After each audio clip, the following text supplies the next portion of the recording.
Good morning everyone. Syllabus आपका change हो गया है, ऐसा सुनने में आ गया आपके। लेकिन आपने उस सिलेबस को गो थ्रू किया? सिलेबस चेंज नहीं हुआ है, सिलेबस में चीज़ें ऐड ऑन हो गई हैं। तो जो भी बच्चा ये सोच रहा है कि सिलेबस में ये चीज़ नहीं आएगी, तो ये चीज़ बिल्कुल गलती मत करिएगा। सिलेबस हिडन बहुत होता है। अगर सिलेबस में गिवन है आपका कि डिबेंचर्स नहीं आएंगे टीजीटी में, अगर आ गए तो क्या कर लोगे आप?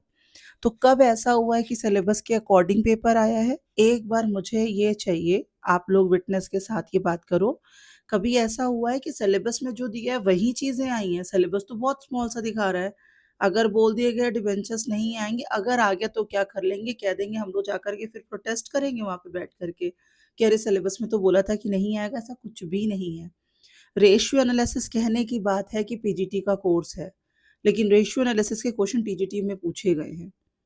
तो फिर ये कंट्रोवर्सी प्लीज़ मत करिए, क्योंकि अगर कहते हैं ना कि नाम ले लेंगे तो कंट्रोवर्सी बढ़ जाएगी। मैं नाम नहीं ले रही हूँ, तो प्लीज़ रिक्वेस्ट है, जितने भी यूट्यूब में ये बातें बता रहे हैं बच्चों को कि सिलेबस में ये है, ये है, ये है, तो प्लीज़ ये जानवन रखिए कि क्वेश्चंस आप लोग उठाकर पेपर देख लो, कौन-सा ऐसा टाइम पीरियड था कि सिलेबस के अकॉर्डिंग चीज़ें आई हैं। सिलेबस के अकॉर्डिंग आती हैं, लेकिन उसमें ऐड ऑन हो जाती हैं। रॉयल्टी नहीं है, हायर परचेज़ नहीं है, ठीक है? कि बहुत ईज़ी टॉपिक्स हैं ये, 2-2 दिन के टॉपिक्स हैं। अगर पढ़ लेंगे तो कुछ घाटा नहीं हो जाएगा, है ना? और अगर नहीं पढ़ेंगे, घाटा तब होगा अगर एग्ज़ाम हॉल में बैठेंगे और आ गया। एक्ट 2013 हो गया कंपनी का, लेकिन 1956 के अकॉर्डिंग के क्वेश्चन पूछे गए।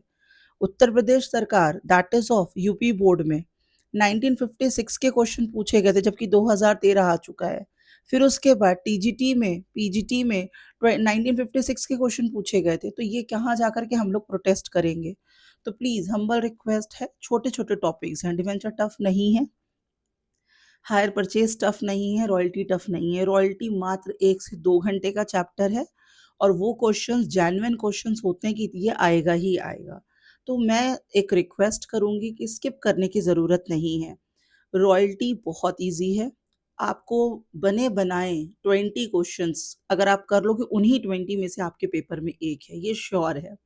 हायर परचेज़ की एक टॉपिक अगर आपने पढ़ लिया, उसी टॉपिक को अगर अच्छे से कर लिया, तो उसी टॉपिक से क्वेश्चन्स आते हैं। तो 2-2 दिन के चैप्टर्स हैं ये सब।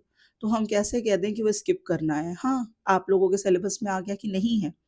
फिर आते हैं, कल मेरे को किसी ने ज्ञान दिया कि गुडविल नहीं है। तो मैंने एक सिंपल सा क्वेश्चन पूछा, अगर गुडविल नहीं है, क्या पार्टनरशिप के क्वेश्चन बिना गुडविल के हो जाएँगे? तो ये आप लोग फिर बोल रही हूँ, कोई छोटे बच्चे नहीं हो आप लोग 11th और 12th के कि ये प्रिस्क्राइब्ड सिलेबस है, इसमें से करना है।